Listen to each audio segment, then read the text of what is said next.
119 TV에 오신 여러분 환영합니다. 저는 스포츠조선의 유동혁. 루키더 바스켓 이동환입니다. 자, 1월 둘째 주 KBL 루머 임팩트 1부 한번 힘차게 시작해 보려고 그러는데, 입술이, 왜 그래요? 무슨 일이 좀 있었습니다. 뭔 일이 있었어요? 혹시 119 때문에 스트레스 받아서 그런 거예요? 사실 성공의 그렇습니다. 부작용? 다 이러는 것 때문이에요.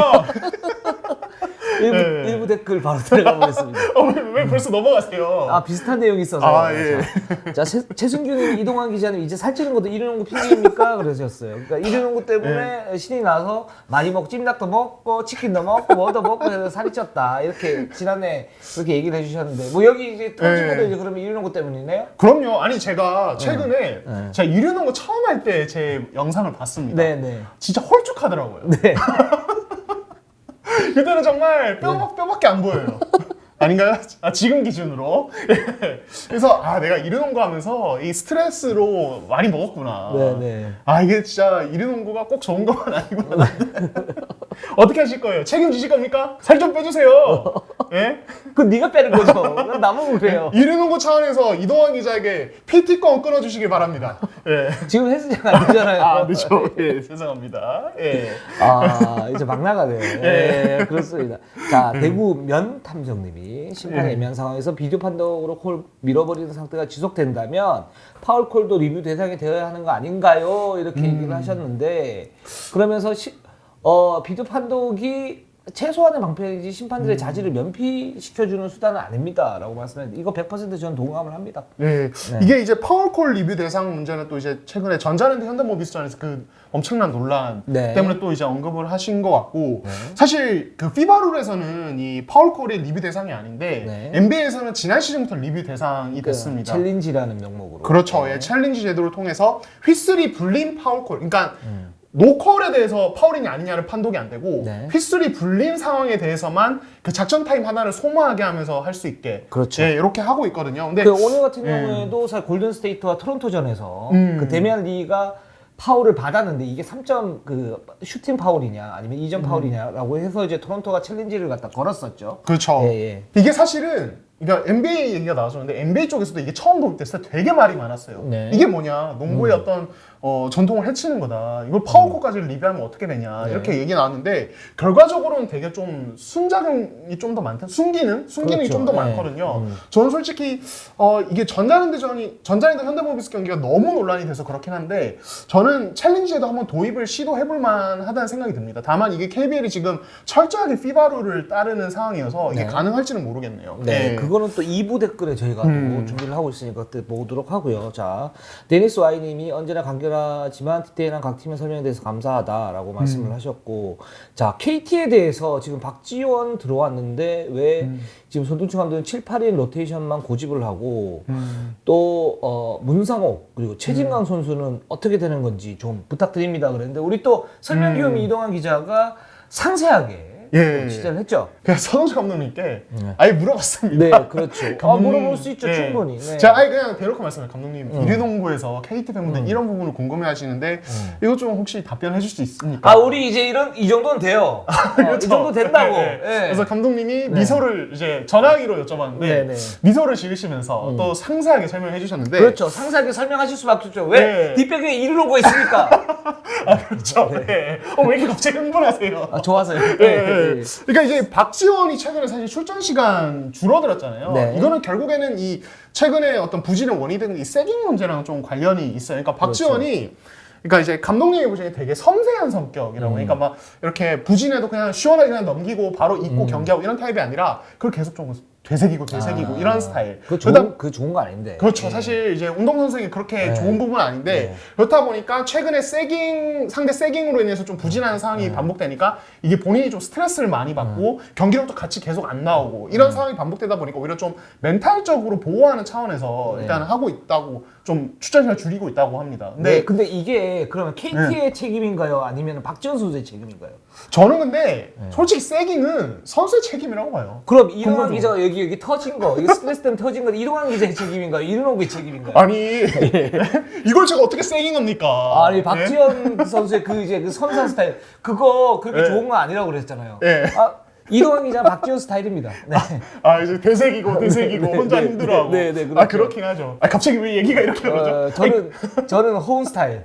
네, 아 시원하게 이기시고. 그렇죠. 예. 뭐 오늘 안 되면 내일 하면 되지 뭐 이런. 예.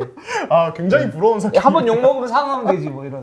예, 아무튼 얘기가 왜 이렇게 흘러간지 모르겠는데 네. 아무튼 그래서 이제 감독님이 좀 멘탈적인 보호, 왜냐면 워낙 어린 선수니까 네. 이제 일단은 근본적으로 선수가 슈팅력을 기르는 게 먼저고 그래야 되지만 일단 정신적으로 보호하면서 좀 이제 키워가려고 네. 좀 이제 줄이시는 게 있고 이거 최진강 문상욱에 대해서도 이제 좀 언급을 하셨는데 네. 그러니까 문상욱 같은 경우는 비시즌에 좀 사실 부상이 있었어요. 7월달에 제가 알기로도 부상이 좀 있어서 맞아요. 연습 경기도 네. 못 나오고 그랬다가 이제 몸이 좋아져서 시즌 초반에 좀 기용을 했는데 경기력이 좀 안 좋기도 했고 네. 감독님이 강조하신 거는 이게 문상욱 선수가 아무래도 이제 대학 시절부터 조금 혼자 하는 농구에 조금 익숙해져 있다. 그래서 네. 이게 지금 당장 이게 좀 버릇이 아직 좀 남아 있어서 이게 좀 팀에 조금 해가 될 때가 있다. 그래서 일단은 지금 로스터에서 빼고 있다. 이렇게 설명하셨고 네. 최진강 같은 경우는 좀 향후에 좀 기용을 해볼 생각이다. 일단은 지금 동행을 시키고 있고 지금 박지원 하면서 출전 기회가 좀 들어들었는데 팀 상황에 따라서 기용을 하겠다. 이렇게 말씀하셨습니다. 깔끔한 예. 정리. 예. 고맙습니다. 자, 예. 이동환 기자는 박지원 스타일. 빰빰. 박지원 스타일. 예, 허원 스타일이 좋겠네요. 예, 부럽습니다. 예. 자, RLALSTJD님이 현재까지 누가 가장 MVP에 가까울까요? 라고 말씀을 하셨어요. 아, 저 지금은 송교창이죠. 그렇죠. 지금은 이정현, 송교창, 이정현. 네. 그렇죠. 그 두 명인데 아 근데 저는 솔직히 그 두 명 사이에서는 우열 가리기 좀 힘든 부분이 있어요. 그러니까 네. 각자 역할이 다르고 기여도가 되게 높아서 둘 다. 근데 저도 개인적으로는 좀 송교창에게 한 표를 좀 주고 싶다. KCC가 이런 식으로 가면 이제 두 선수 중에 한 선수. 근데 저는 이제 송교창 쪽이 조금 더 방점이 찍히고 뭐 이정현 선수. 근데 앞으로 뭐 어떻게 될지 모르죠. 근데 만약에 KCC가 여기서 살짝 꺾여서 뭐 1위를 하는데 불안한 일을 한다. 그래서 이 3위 쪽에 나올 수 있다. 그러면 뭐 이승현 선수도 있고. 그쵸. 저는 허웅 선수나 양홍수 선수도 괜찮다고 봐요. 보고 있고 또 KGC 쪽으로 이렇게 가보면 지금 아직 이제 좀 공평하게 이렇게 좀 나눠가지는 부분들이 있는데 뭐 이재로라든가 변준영이라든가 그렇죠. 이런 선수들이 있긴 한데 지금은 살짝 좀 약하다 이렇게 말씀을 갖다 좀 드리고 싶네요. 자, 좋습니다. 그러면 바로 한번 가보도록 하겠습니다. 자, 일단 돌풍의 10연승 KCC부터 한번 가보도록 할게요. 우리가 KCC 얘기를 할 때 이 KCC가 왜 10연승을 하고 있고 자, 이게 스몰 라인업이긴 한데 다른 측면들이 있죠. 차별화가 된다. 그렇죠. 네. 이동환 기자가 잘 이렇게 정리해왔는데 한번 설명을 해주시기 바랍니다. 예, 그러니까 KCC가 일단 이번 주 2승 다 챙기면서 10연승 전찬희 감독님 데뷔 이후 첫 10연승이죠. 그렇게 달리고 있고 지금 21승 8패 이제 2위와 격차 커졌습니다. 근데 이제 이 기록상으로 봤을 때 KCC가 되게 독특한 측면이 있어요. 사실 뭐냐면은 지금 KCC가 경기당 3점슛 시도와 3점슛 성공 모두 리그 전체 꼴찌입니다. 이게 예. 참 좀 그 특이한 그 데이터이긴 한데 왜냐면은 KCC는 지금 이제 정통 그 국내 빅맨은 없어요. 그렇죠. 예. 예. 근데 송교창 선수가 4번 역할을 하고 있고 선수들이 많이 달리고 있고 스몰 라인업인데 그러니까 원 센터, 그 싱글 포스트 앤 뭐 투 포워드, 투 가드 이런 식으로 나가는데 예. 여기에 외곽이 받쳐줘야 되는데 외곽 슛 빈도나 아니면은 성공률이 최하이다. 자, 이거 어떻게 해석해야 됩니까? 그러니까 이 부분에 대해서는 저는 이제 뭐 여러 가지 설명을 해볼 수 있는데 저는 개인적으로 뭘 생각하냐면 그러니까 KCC의 공격 비중 자체가 어떤 3점슛 자체보다는 그냥 트랜지션을 통한 어떤 페인트 좀 공략에 좀 집중을 하고 있다고 생각을 해요. 맞습니다. 그러니까 예. KCC가 최근에 경기를 뒤집는 양상들을 보면은 뭐 물론 다양한 득점 루트가 있지만 가장 대표적인 것이 수비 이후에 빠른 어떤 하프라인 넘어가서 바로 역습 통해서 가드들이 그냥 림으로 그냥 질주를 하는 그리고 타일러 데이비스나 라거나가 뒤에서 트레이드로 따라오다가 그게 미스된 거를 풋백 득점으로 마무리하는 이게 사실은 가장 강력한 공격 루트거든요. 그렇죠. 그리고 이제 세트 오펜스로 들어오면 이정현의 2대2와 뭐 송교창의 아이솔레이션 게임까지 뭐 추가가 될 수 있지만 그렇다 보니까 이 3점 슛을 던지는 어떤 농구 자체가 그렇게 생각보다 비중이 높지 않다. 그러니까 3점 슛은 일단 기본적으로 KCC가 추구하는 어떤 다른 어떤 트랜지션 공격과 몇 가지 공격 옵션을 중점적으로 가고 거기서 파생되는 찬스 때 확실하게 던져주는 어떤 그런 차원인 것 같아요. 예. 그러니까 이게 사실은 이런 지표가 그 KCC가 지금 3점 슛에 역행하는 흐름이다라고 저는 이제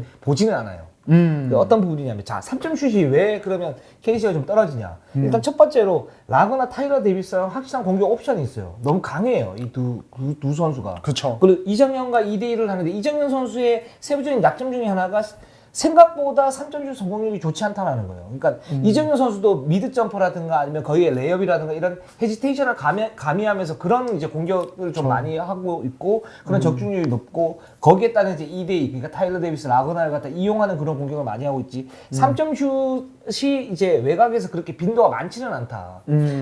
그리고 전문 3점 슈터가 없어요. KCC는. 그렇죠. 다 보면 이제 잘 달리고 잘하면서 오픈 찬스가 났을 때 석점 던질 수 있는 그런 선수예요. 김지한도 그렇고 유현준도 그렇고 정창용도 그렇고 송교창도 그렇고 이정현도 그렇고 이정현 슈터지만 아까 말씀드렸던 거죠. 그렇기 때문에 그 3점슛 성공률이나 3점슛 시도가 적은 거는 KCC의 어떤 그 스몰 라인업의 어떤 특수성에서 기인을 한다라고 생각이 들고 근데 여기에서 중요한 건 뭐냐면 그 KCC가 지금 스몰 라인업을 가동하면서 1위를 갖다 달릴 수 있는 이유, 그러니까 스몰 라인업의 핵심 중에 하나는 뭐냐면 빠른 트랜지션을 이용한 그 손쉬운 공격이잖아요. 그렇죠. 이제 이런 부분들은 메인을 갖다 관통을 하고 있다라는 생각이 들어요. 오히려 3점슛에 얽매이지 않고 이렇게 하는 것들이 좀 더 비율을 높이면서 스몰 라인업을 성공적으로 가지고 가게 하는 어떤 그 특별한 요인이 아닌가라는 생각이 듭니다. 그러면은 KCC는 그러면 지금 이런 상황인데 말씀도 너무 설명 잘 해주셨는데 네. 그럼 KBL 전체적으로 봤을 땐 좀 어떻게 봐야 될까? 사실 저희 이 3점슛 관련 기록을 보면서 좀 약간 재밌었던 것은 네. 지금 밑에 있는 DB나 LG가 3점슛 성공을 리그 전체에 1, 2위를 다투고 있는데 그렇죠. 정작 팀 성적은 안 좋아요. 그러니까 네. 이게 되게 단순하게 말하면은 3점슛을 많이 넣어도 오히려 팀 성적은 떨어진다. 이렇게 굉장히 단순한 이야기를 해버릴 수도 있고 아니면은 거기에 좀 디테일을 가해서 좀 다른 부분을 얘기할 수도 있는데 미들 기자는 좀 이 부분에 대해서 어떻게 보세요? 이거를 잘못 해석하면 어떻게 되냐면 이런 이제 그 3점슛 그 시대, 3점슛 시대라 그러면 여기서 이제 핵심이 아까 말씀드렸던 것처럼 빠른 트랜지션 그리고 센터의 1대1 공격에서 파생되는 그런 옵션이 아닌 외곽에서 2대2 공격이 주를 이룬다라는 거거든요.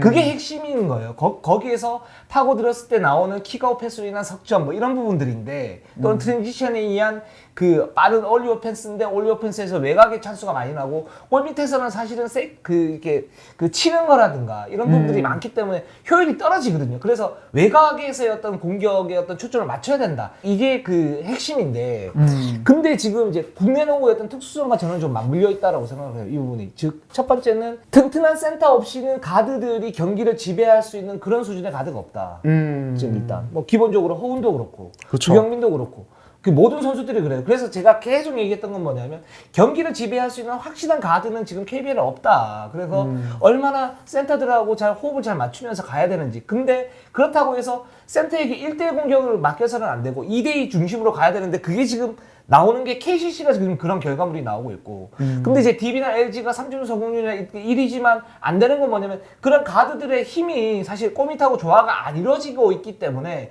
거기에서 나오는 어떤 손익 계산서가 손해가 많다라는 거죠. 그렇기 때문에 이런 결과가 나오고 있다. 그러나 그 빠른 트랜지션 그리고 싱글 포스트 중심 이런 부분에 대한 부분은 저는 유의미하다라고 생각이 들어요. 예. 그러니까 저는 그런 생각도 들어요. 그러니까 되게 극단적으로 봤을 때 지금 이제 3점슛 성공과 관련된 어떤 팀 성적의 분포를 보면은 3점슛은 약간 어떨 때 보면 되게 허울 좋은 되게 뭐 화려한 그냥 기록이라고 해야 될까요? 그런 생각도 좀 들더라고요. 그러니까 특히 뭐 DB나 LG 경기를 보면은 시도도 굉장히 많은데 적극적으로 던지죠. 사실 저는 그런 건 되게 좋다고 보는데 그렇죠. 이것이 어떨 때 보면은 상대가 좀 의도적으로 좀 종종 버릴 때 그리고 LG 같은 경우는 특히 2대2 하다가 풀업 3점이 되게 많거든요. 김실애나 아니면 이원대 같은 가드들의 어떤 풀업 3점. 근데 이게 사실은 효율이 높을 수가 없어요. 그렇죠. 그러니까 이게 아무리 들어가도 어쩌다 한 번이니까 이게 실질적으로 뭐 연속으로 터지기도 되게 힘들고 그렇다 보니까 경기 실제 내에서는 모멘텀을 가져오는 역할도 못하고 그냥 한 개 들어가고 말고 약간 이런 느낌인 거죠. 그렇게 해서 40분 경기를 치다 보면 누적은 되는데 막상 그게 경기의 어떤 승리 요인은 되지 못하는 이런 느낌이 사실 종종 있어요. 그 NBA 같은 경우는 뭐 우리가 커리나 릴라드 이런 선수들에게 이제 열광하는 이유가 이제 승부처에서 그런 어려운 그 클러치 3점을 갖다 넣기 때문에 그런 부분이고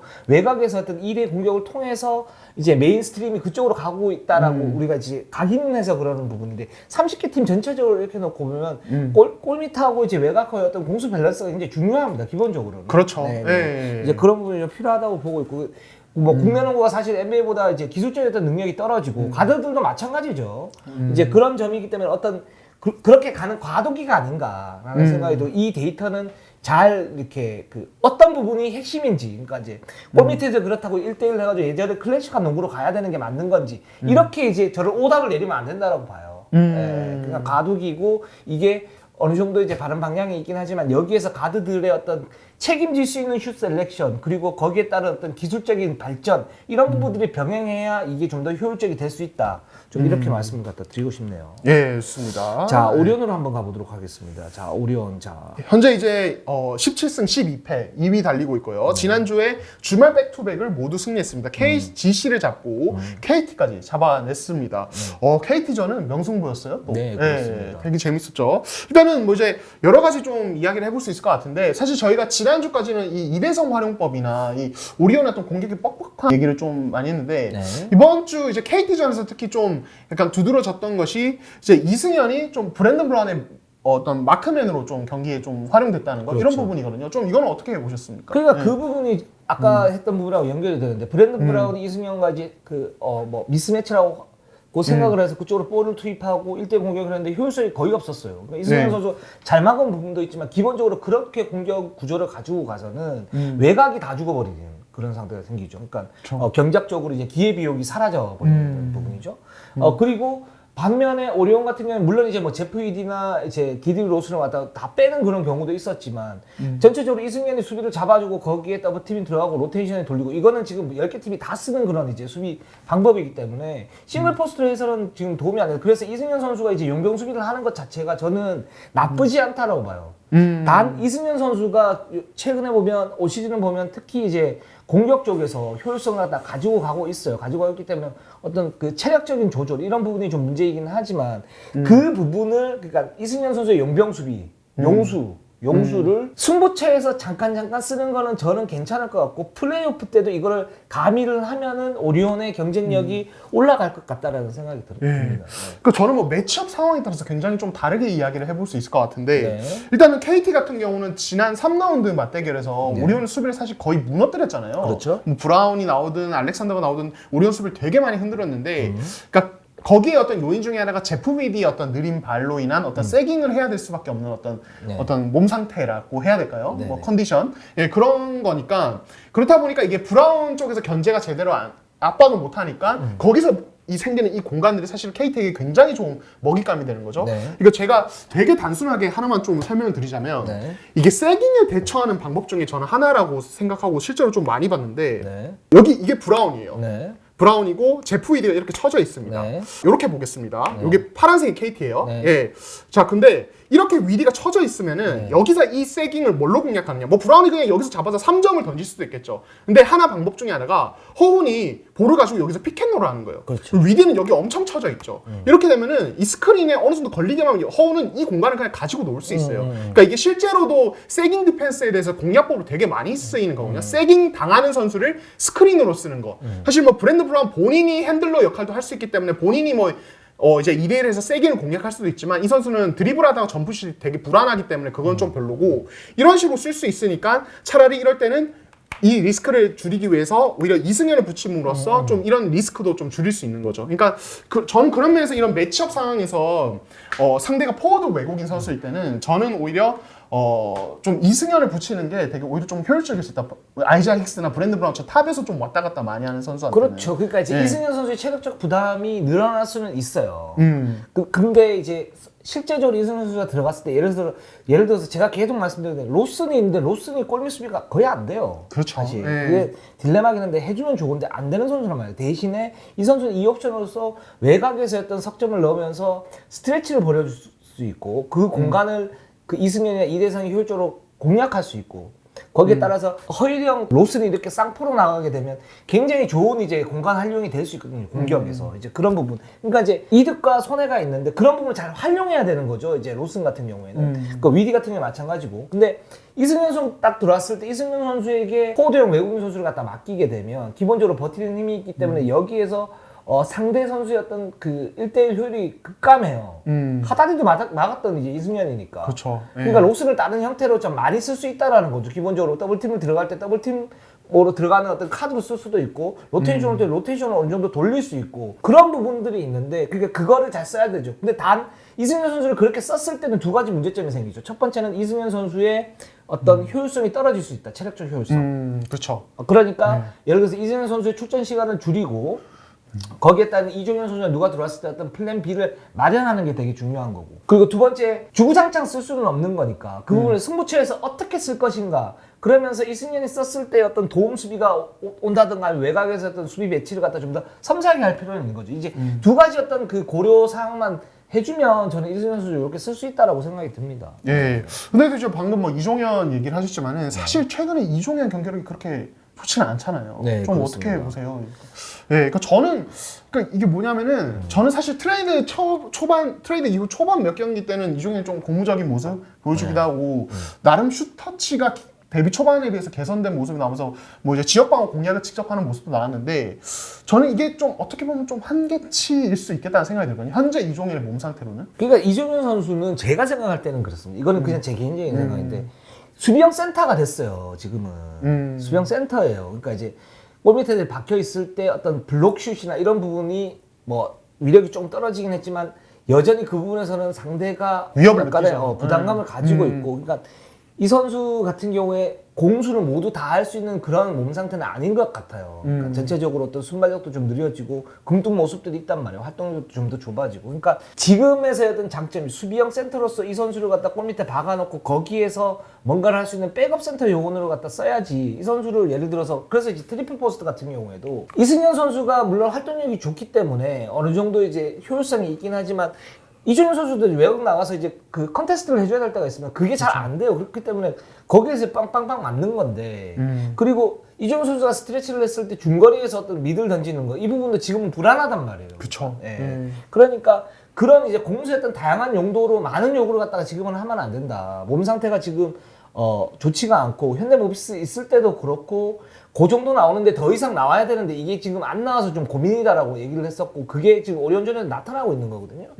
그게 이제 내년 되면 어떻게 될지 모르겠지만 지금 당분간 올 시즌은 쓸 때는 극적인 어떤 변화가 없는 한은 정말 철저하게 좀 제한적으로 좀 써야 된다라는 생각이 듭니다. 예, 알겠습니다. 자, DB로 한번 가보도록 할게요. 자, DB가 지금 메이튼을 영입을 했는데 영입 후에도 지금 좀 주춤하고 있어요. 예, 이번 주에 1승 2패 기록했고요. 현대모비스전에 패하고 삼성전 승리했지만 LG전에 또 역전패를 당했습니다. 네. 사실 연패도 한번 빠지고, 그러니까 DB가 사실은 메이튼 영입 이후에는 좀 빨리 치고 나가야 지금 6강 플레이오프 티켓 경쟁을 할 수 있는 상황인데 네.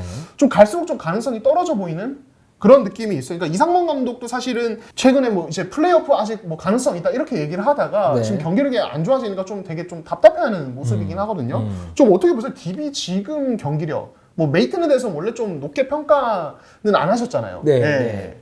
근데 지금 그러니까 DB가 그 왜 우리 댓글에도 보면 이런 글들이 많아요. 그 이상만 감독 1쿼터에 거의 1.5군 선수들을 이렇게 쓴다. 네. 거기에 대해서 좀 어떻게 생각하시느냐 뭐 이렇게 얘기들이 나오는데 이게 그 사정이 있는 것 같아요. 일단 메이튼이 좋지는 않습니다. 지금 몸 상태가 좋지가 않아요. 기본적으로 운동을 했을 때 이제 몸이 갖춰져 있으면 어느 정도 뭐 움직이나 이런 부분 돼야 되는데 기량은 좋은 선수인데 근데 알이 배겨 있어요. 그러니까 그쵸. 현대모비스 맥클린처럼 예를 들어서 20분 이상을 뛰게 되면 부상 위험도가 높아져요. 그래서 20분 이상을 쓸 수가 없어요. 그렇다고 써도 효율성이 올라가지는 않아요. 왜냐면 체력적으로 힘드니까 그러면 효율성이 당연히 떨어지는 거죠. 거기에 허웅이 지금 좋지가 않습니다. 그쵸. 허웅도 수술 여파인지 몰라도 기복이 굉장히 심한 그런 플레이를 갖다 펼치고 있어요. 두경민 지금 허리. 그렇죠. 김정주 좋지가 않아요. 그렇죠. 그러니까 전체적으로 DB는 그러니까 메이튼이 들어왔을 때 어떤 그 동력이 생기고 거기에서 올라갈 수 있다라고 했을 때는 나머지 선수들, 그러니까 허웅, 두경민, 김종규의 몸 상태가 어느 정도 전성기에 한 90% 이 정도는 올라오고 이 선수들이 메이튼의 어떤 보충적인 역할을 하고 메이튼이 올라오면서 뭔가 시너지가 나야 되는데 전체적으로 코어가 다 지금 좋지가 않아요. 그렇기 때문에 DB 이상범 감독이 1쿼터에 그 신인 선수를 쓰고 그렇죠. 그다음에 백업 선수를 쓰고 그러면서 후반에 승부를 가지고 가기 위해서 아껴놓는 거거든요. 요건 좀 이해가 된다라는 생각이 들고 그렇기 때문에 메이튼이 지금 좀 올라온다고 하더라도 완전히 다른 팀을 잡아먹을 정도의 어떤 그 연승을 가지고 갈 수 있을 것인가 DB가 좀 쉽지는 않다고요. 최근에 보면 DB가 최근 경기에 이제 졸전을 갖다 펼치면서 이상만 감독이 이렇게 농구를 해서는 안 된다라고 얘기를 했죠. 이제 그 부분이 이제 2대2 수비가 지금 전혀 안 되는 그런 상태예요. 맞아요. 근데 그 부분이 중요한 게 아니라 그러니까 몸 상태가 안 좋으니까 중요한 게 아니라 기본적으로 팀 전체적으로 활력이 떨어졌다. 그래서 수비도 제대로 짝짝 쳐주는 게 있는데 DB 같은 경우도 그리고 수비 리바운드, 뭐 공격 리바운드가 잘 안 된다 이렇게 얘기를 하고 있거든요. 근데 이게 단지 선수의 어떤 의지 문제 이런 문제는 저는 아닌 것 같고 전체적인 몸 상태 자체가 많이 떨어져 있는 그런 상태예요. 그렇기 때문에 지금 DB가 메이튼이 들어왔지만 메이튼도 어느 정도 역할을 하고 있지만 올라가지 못하고 그냥 그 정도 경기력 이렇게 가지고 가는 것 같고 올스타 브레이크 이후에 DB가 어떻게 하느냐가 이제 마지막 기회인 것 같아요. 근데 지금 상태가 그렇게 좋지는 않다. 저는 이렇게 보고 있습니다. 그러니까 이게 지금 이제 김종규에 대해서 되게 좀 여론이 좀 안 좋잖아요. 지금 경기력에 대해서. 근데 진짜 상상 이상으로 되게 심각하다는 얘기가 있더라고요. 그러니까 이게 지금 이제 족저근막 쪽이랑 이 뒤꿈치 쪽 이어지는 쪽을 다쳤었는데 지금도 여전히 통증을 안고 뛰고 있고 이게 그래도 본인이 워낙 이제 고액 연봉을 받는 선수다 보니 책임감을 가지고 지금 하고 있는 거예요. 그래서 사실은 어떻게 보면 김종규 지금 어떤 경기력, 골밑 마무리 이런 것들이 안 되는 게 어떻게 보면은 당연한 걸 수도 있어요. 지금 현재 몸 상태를 봐서는 예, 이렇게 봐야 될 것 같고 그리고 사실 뭐 DB가 이제 저희가 비시즌 때 얘기했던 게 10인 로테이션, 12인 로테이션 이런 얘기를 많이 했는데 이것도 사실은 그 말씀하신 코어들 그게 또 DB는 주전 라인업이 되게 화려하잖아요. 이름값으로 보면은 그러니까 이들이 받쳐주는 상황에서 코어들이 10분, 15분씩 돌아가야 되는 거지 지금처럼 코어들이 30분도 못 뛰고 한 25분도 못 뛰고 20분, 15분 이런 식으로 뛰면서 이게 지금 로테이션이 이렇게 넓게 돌아가면은 이건 사실은 팀 전체 경기력이 좋다고 보기는 힘든 거거든요. 그렇죠. 예, 그러니까 이 정도로 세컨 유닛의 어떤 타임이 길어지면은 그냥 팀 전체의 어떤 에너지 레벨 자체도 그렇고 역량 자체가 그냥 떨어지는 거예요. 예, 그 시간대 공략당하면서 모멘텀 내주고 그때 이제 아껴뒀던 선수를 나와도 확실하게 우위를 못 가져가면은 경기 풀어가기가 되게 힘들어 보이는 그렇죠. 그런 상황이 있는 거죠. 그래서 예. 어떤 특정 팀을 만나면 1쿼터에 무너지기도 하고 그러면서 다시 흐름을 잡기가 힘들어지고 이런 그쵸. 부분들이 있기 때문에 DB는 지금 살짝 좋지가 않고 플레이오프 6강 어떤 확률이 좀 떨어지고 있다. 좀 이렇게 생각이 듭니다. 예, 그리고 맞습니다. 그 김정주 선수에 대해서는 물론 이제 뭐 고액 연봉이고 이제 많은 뭐 몇몇 분들은 이제 비판을 하기도 하고 왜 그밖에 못하냐 이렇게 하는데 이제 그것도 제가 볼 때는 견뎌내야 될 몫이라고 생각을 하고요. 그러니까 이제 지금 이제 잘 생각해야 되는 게 뭐냐면 뭐 올 시즌도 올 시즌인데 올 시즌 퍼포먼스가 올 시즌 퍼포먼스인데 안 되는 건 안 되는 거잖아요. 근데 그러면 여기에서 자기가 할 수 있는 최선을 다하고 앞으로도 이제 바라볼 수 있는 그러니까 자기 몸을 어떻게 좀 관리를 해야 되고 어떻게 이렇게 하면 해야 되고 내년 시즌에 또 어떻게 할 건지 이렇게 좀 장기적으로 생각을 했으면 좋겠어요.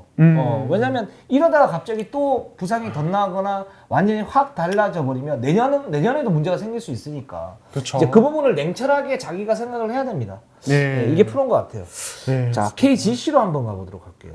예, KGC 지난주에 1승 2패 기록했습니다. SK 잡고 오리온전에 패했고요. 현대모비스전에서 또 패했습니다. 지금 연패 빠졌고 4위로 내려앉았습니다. 네. 자, 일단은 뭐 지금 KGC가 양의종이 없는 상태에서 결국에는 오세근이 어느 정도 해줘야 되는 상황인데 경기를 그렇게 좋지는 않습니다. 예, 그렇습니다. 그 지금 KGC가 좀 혼란스러운 건 전 그 부분이라고 봐요. 그러니까 이제 김승희 감독의 그런 이제 플랜에는 양의종 선수가 무조건 들어가 있었을 거예요. 그쵸. 양의종, 문성곤이 들어가 있고 거기에 맥컬러가 있었을 때 맥컬러는 지금 기복이 좀 있으니까 올스타 브레이크에 몸을 갖다 끌어올리게 되면 지난 시즌에 어떤 그런 신바람 농구를 갖다가 할 수가 있고 거기에 오세근이 양념을 갖다 쳐주면 우리는 쭉쭉 올라가면서 플레이오프 때 뭔가를 할 수 있고 만약에 여기서 맥컬러나 라타비우스 윌리엄스가 좀 부진하다 이렇게 되면 맥컬러를 교체하든지 라타비우스 윌리엄스를 교체하든지 큰 센터를 하나 데려가지고 여기서 승부를 갖다 볼 수 있겠다. 그런데 그렇죠. 이게 뭐 그 생각대로 안 되죠. 양희종 선수가 빠졌죠. 이게 굉장히 일단 크다고 보고 거기에서 대체로 이제 오세근 선수를 갖다 데리고 왔는데 오세근 선수가 몸 상태가 저는 뭐 그렇게 좋지도 않고 나쁘지도 않은 그런 상태라고 봐요. 그러니까 지금 상태에서는. 그리고 큰 경기에 좀 강한 선수이긴 하지만은 지금 상태에서는 약간의 좀 한계는 있다. 라는 생각이 들고 그렇기 때문에 그 양희종이 그동안 이제 쭉쭉 쳐줬던 어떤 수비의 어떤 활동력, 거기에 문성곤 선수의 어떤 시너지 이런 부분은 안 날 수밖에 없는 거죠. 근데 이제 오세근 선수 나름대로 어떤 골 밑에서 어떤 그런 부분을 갖다 잘 하고 있는 저는 그런 상태라고 지금 좀 보고 있고. 예. 그러니까 이게 이제 프런트 코트 쪽을 보면 사실은 오세근도 어쩔 수 없이 이 포지션의 어떤 한계 그리고 어떤 나이 문제, 뭐 기량 하락 이런 문제 때문에 활동량이 좀 많이 떨어져 있고 그리고 사실은 맥컬러도 뭐 저희가 뭐 자주 말씀을 드렸고 이렇다 보니까 라타비우스 윌리엄스도 좀 됐다 안 됐다 약간 이런 느낌이 있거든요. 높이는 높은데. 예, 그렇죠. 그렇다 보니까 사실은 문성곤, 양의종 이 두 명이 건재를 해야 이 KGC는 뭐 앞선은 좋은데 이 뒷선에서 이 활동력이 유지가 되는데 한 명이라도 빠져버리면 이게 흔들리는 거예요. 특히 근데 그 와중에도 양의종 비중이 되게 높은 거죠. 그렇죠. 예, 그렇다 보니까 이게 양의종 없을 때 팀이 유난히 좀 크게 흔들리는 느낌이 더 있는 것 같고 지금 일단 뭐 김승희 감독은 이제 뭐 양의종은 지금 일단은 그냥 기다려야 되는 상황이고 크리스 맥컬러는 라타비우스 윌리엄스를 어느 정도 버티면서 경기력 더 올라오길 기대를 하는데 사실 맥컬러도 좀 경기를 그렇게 좋진 않아요. 그렇죠? 예, 그러니까 SK전 같은 경우도 어떻게 보면 수비도 좀 제대로 안 되는 모습 그런 모습들이 있어서 지금 KGC가 사실 1라운드부터 지금 이제 4라운드 들어왔는데 김승희 감독님의 어떤 시즌 상황에 대한 어떤 코멘트를 보면은 감독님 본인도 약간의 기대치가 낮아지는 오히려 좀 플레이오프를 바라보는 어떤 멘트를 좀 하고 계세요 이제는. 잔뜩 웅크리면서 이제 네. 뭐 기회를 계속 이제 엿보고 있는 그런 상태죠. 아 그렇죠. 그래서 예. 천천히 가야 된다. 지금은 그쵸. 천천히 가야 된다 예. 이렇게 얘기를 하고 있죠. 그러니까 지금 이제 사실은 시즌 전체를 돌아보면 지금까지 치른 경기들을 보면은 사실 100%로 치는 경기 별로 없긴 해요. 거의 없어요. 예. 그렇다 보니까 어떻게 보면은 KGC 입장에서도 조금 할 말이 있는 부분이긴 한데 그래서 더더욱 더 이제 좀 이후를 좀 보는 그런 상황이 되지 않았나 그런 생각이 듭니다. 예. 예, 그렇습니다. 그리고 지난 일요일 1월 10일 날 현대모비스와의 경기에서 좀 뼈아픈 역전패를 당했어요. 예, 경기 그렇죠. 막판까지 4점 차로 앞서고 있다가 현대모비스에게 연속 실점을 하면서 마지막 함지훈 선수에게 오세근 선수가 또 파울을 하고 자유투 2개로 한 점 차로 패했는데 이 상태에서 이제 경기가 끝난 다음에 김승희 감독이 내가 바보짓을 했다. 4점 차 앞선 상황에서 선수 교체를 해서는 안 됐다라고 지금 얘기를 하고 있습니다.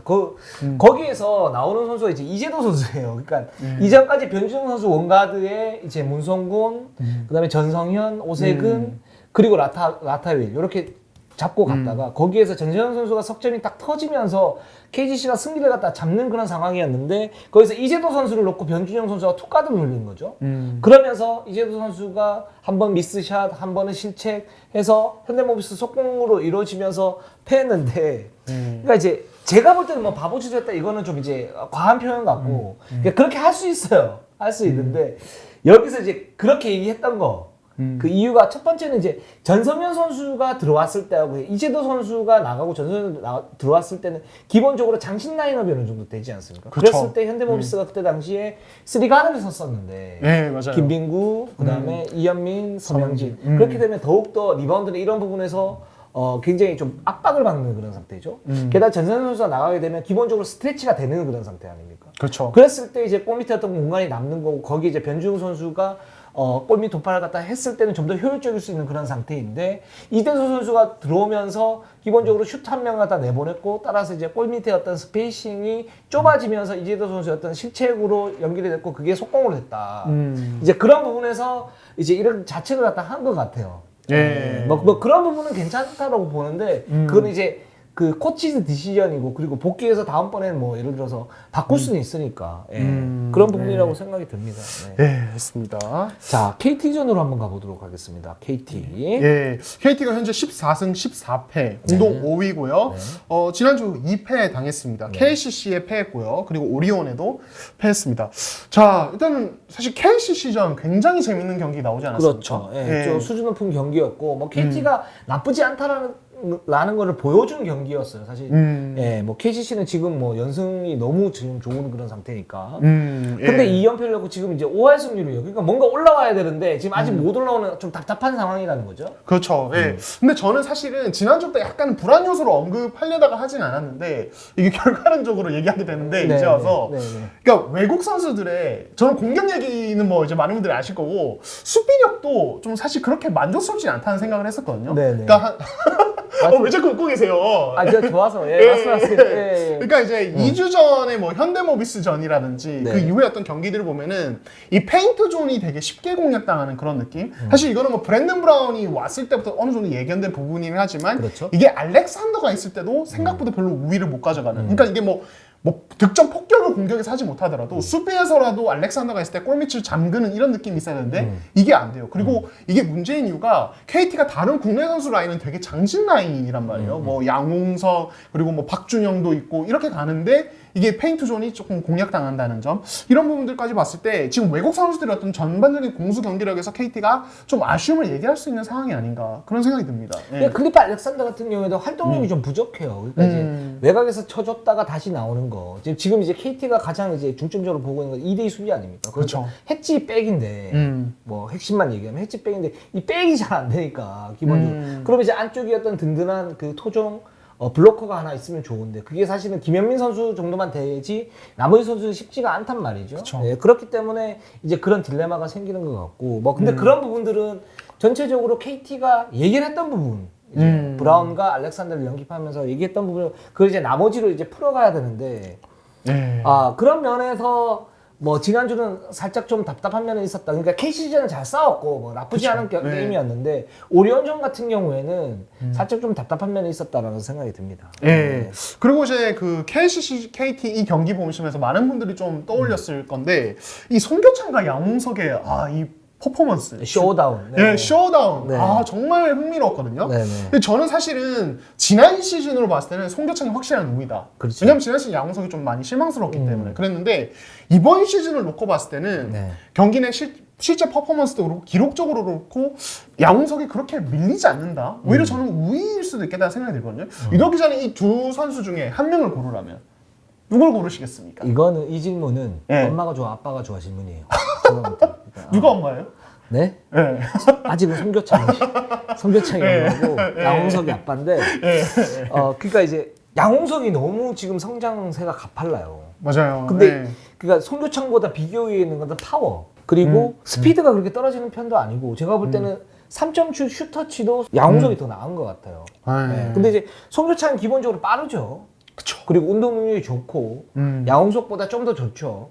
이제 그리고 제가 볼 때는 송교창도 견실해요, 되게. 그쵸. 그 안정감이 송교창이 더 좋아요. 양홍석은 좀 기복 있고 여전히. 근데 지금 양홍석이 전체적으로 왜 우리가 위협적이 됐다. 굉장히 존재감이 무거워졌다. 지금 이렇게 얘기하는 그런 경기를 하고 있어요. 파워를 앞세워서. 그렇죠. 그렇기 때문에 저는 못 고르겠어요. 만약에 내가 단장이고 누구를 한 명 뽑아야 돼. 1순위, 2순위 뽑아야 돼. 그러면 난 못 뽑겠어. 나한테 이런 질문 하지 마. 아니 이대혁 기자가 이런 대답을 하니까 조금 이거 다른 분들은 모르겠는데 이대혁 기자는 칼 같으시잖아요. 근데도 고민이 된다. 그러니까 이 두 선수가 그 정도로 잘하니까. 특히 요즘에 양홍석이 참 짜라면서 좋아요. 난 좋아 요즘에. 짜라면서. 짜라면서 좋아. 그동안 이제 많은 구박을 받았는데. 그 구박을 하신 분 중에 한 명 아닙니까? 더 감독님이 구박했죠. 이것도 하고. 근데 그 농구에 대해서 좀 진심인 것 같아서 왜냐면 퍼포먼스를 보면 딱 나오거든요. 얼마나 이 선수가 이제 고민을 하고 이런 부분이 나오는데 송교창은 뭐 계속 이렇게 쭉 올라왔던 그런 선수고 양홍석도 그런데 그래서 좋아요. 전 둘 다 좋아요. 그러니까 저는 제가 만약에 단장이나 사무국장이라면은 팀이 어떤 선수 구성으로 되어 있냐에 따라서 좀 다를 것 같아요. 좀 더 잘 먹는 선수 좋아하는 거 아니에요? 네? 잘 먹는 선수. 네네. 같이 먹으면 되니까. 그렇죠. 그러면 양홍석 선수가 잘 먹는 것 같긴 한데 체격이 더 좋으니까. 네네. 근데 그러니까 송교창과 양홍석 뭐 기량은 진짜 저도 막상막하라는 생각이 들어요. 저도 되게 힘든데 근데 좀 타임은 다르죠. 저희가 뭐 양홍석 대해서 얘기를 좀 한 2, 3주 전에 얘기하면서도 이 선수의 어떤 공격 리바운드 능력 그리고 볼 없을 때 어떤 효율 능력 트랜지션 가담 능력 이런 거 얘기를 많이 했었고 송교창은 양홍석과 좀 다른 게 볼핸들러로서 좀 영향이 더 좋아요. 이 선수 기본적으로 아이솔레이션 공격에 굉장히 강하죠. 그리고 이번 시즌에 2대2 빈도도 조금씩 늘려가고 있어요. 그러니까 저는 똑같은 어떤 경기를 하더라도 양홍석에게 볼핸들러 맡기면 송교창 같은 효율은 안 난다고 생각하거든요. 아이솔레이션. 아니에요. 양홍석도 포인트 가드에 자질이 있어요. 그렇긴 한데 현재 송교창의 레벨가 봤을 때는 송교창 수준으로는 못하죠. 아이솔레이션이 그 정도 할 수 있는데 안 하는 것뿐이에요. 허운이 있기 때문에. 허운 때문이다. 양홍석은 그렇죠. 할 수 있는데.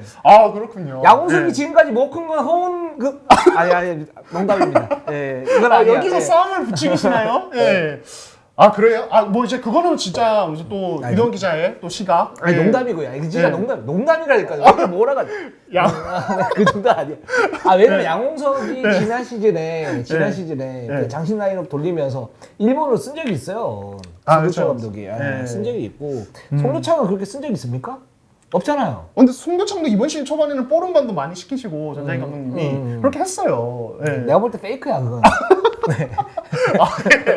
아무튼 그래서 저는 개인적으로는 네, 네. 양홍석이 이번 시즌 되게 잘하는 거는 뭐 본인의 어떤 엄청난 노력 이런 것도 있지만은 이 선수가 볼 없는 상황에서 뭐 이제 캐치앤 3점으로 득점을 마무리한다든지 다른 선수가 공격을 할 때 오히려 김영환이나 허훈이 사실은 KT의 핵심 핸들러죠. 그렇게 볼을 가지고 있을 때 이제 슛이 날아가면은 본인이 우리 공격 리바운드 가담 통해서 득점 생산한다든지 이런 쪽으로 효율을 되게 많이 높였다는 생각이 들어요. 그래서 저는 양홍석이 이번 시즌에 되게 고무적인 성장을 했지만 여기서 갑자기 그렇다고 해서 볼을 많이 쥐게 되고 이렇게 되면은 오히려 좀 효율은 떨어지지 않을까. 저는 개인적으로 그렇게 생각하고 반대로 송교창 같은 경우는 양홍석처럼 예를 들어서 뭐죠 공격 리바운드 가담해서 엄청나게 뭐 터프하게 한다든지 왜냐면 기본적으로 몸이 좀 말랐으니까 그렇죠. 거기서는 또 효율이 좀 양홍석만큼 안 날 거라고 보거든요. 네. 그래서 저는 제가 만약에 단장이라면 이끄는 팀의 상황에 따라서 만약에 핸들러가 필요하고 좀 에이스 공격수 막 공 잡고 이렇게 해야 되면은 송교창을 그리고 우리 팀에는 허웅 같은 에이스가 또 있는데 뭔가 꾸준히 플러스 득점을 많이 쌓아줘야 될 어떤 그런 터프한 어떤 포워드 장신 포워드 필요하면 양홍석 이렇게 가지 않을까 저는 그런 생각이 듭니다. 전 모르겠어요. 저 진짜 모르겠어요. 이거 고민을 많이 해봤는데 둘 다 괜찮아요. 둘 다 좋아. 네. 근데 이건 확실하네요. 이동혁 기자는 양홍석의 잠재력에 대해서 더 좀 넓게 보는. 네, 저는 좀 그렇게 보고 있어요. 지금은. 그러니까 어떻게 하느냐에 따라 가지고 이 두 선수가 라이벌리를 형성하면서 어떤 잠재력 폭이 넓어지겠지만 좀 더 미세하게 따지면 양홍석 쪽이 저는 잠재력이 조금 더 있을 수 있다라는 생각이 들어요. 지금 상태에서. 왜냐면 통이 넓으니까 그렇죠. 파워가 있고 석점의 어떤 그 우리가 후다발이라 그러죠. 이게 좀 더 좋아 이 선수가. 그리고 이제 수정 보완해야 될 어떤 그런 부분들이 양홍석이 조금 더 많아요. 그러니까 자세가 좀 더 높아요 양홍석이. 근데 그것만 보완을 하면 거의 뭐 제가 볼 때는 씹어먹을 수 있고 올 시즌에 그런 이제 가두기 어떤 상황이다. 그리고 나토록이 얘기해서 양홍석 자기가 농구를 잘하면 자기 이득이지. 내가 볼 때 FA가 됐다. 그러면 양홍석은 내가 볼 때는 올 시즌을 통해 가지고 몸값을 한 플러스 10억 이상 올린 그런 시즌이 됐어요. 맞잖아요. 그렇죠. 그러니까 자기가 좋은 거지 뭐 제가 좋은 건 없죠. 갑자기 왜 또 그쪽으로 올라가세요? 부러워서요. 칭찬해봐서 너 좋은 거지 나 좋은 거냐 약간 이런. 아무튼 그렇죠. 그래서 저희가 좀 송교창 양홍석 비교에 대한 이야기 해봤는데 댓글로 좀 많이 또 남겨주시면 좋을 것 같습니다. 시청자분들도. 네, 그렇습니다. 자, 오늘 방송은 여기까지 하겠습니다. 저희는 항상 최선을 다하겠습니다. 자, 네이버, 유튜브, 구독, 좋아요, 알람. 감사합니다.